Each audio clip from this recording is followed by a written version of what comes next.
Creating a well-balanced mix where every instrument has its own space is a challenging task. Here are 5 tips to help you achieve separation in your mix. Use EQ to carve out space. Each instrument in your mix occupies a certain frequency range. By using an equalizer, EQ, you can boost or cut specific frequencies to help each instrument stand out. For example, if your guitar and piano are clashing, you might cut some mid-range frequencies from the guitar to allow the piano to shine through. Pan strategically.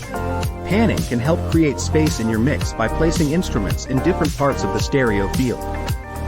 For instance, if you have 2 guitars playing different parts, try panning one to the left and the other to the right.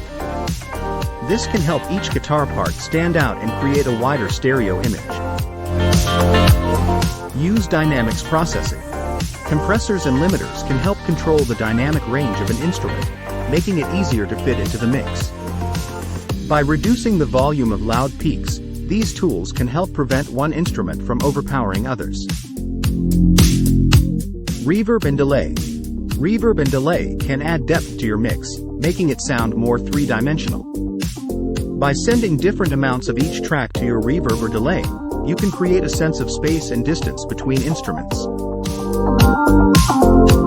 Volume balancing. Sometimes, the simplest solution is just to adjust the volume levels of your tracks. If one instrument is overpowering others, try turning it down a bit. Conversely, if an instrument is getting lost in the mix, try turning it up. Subscribe for more no-nonsense tips.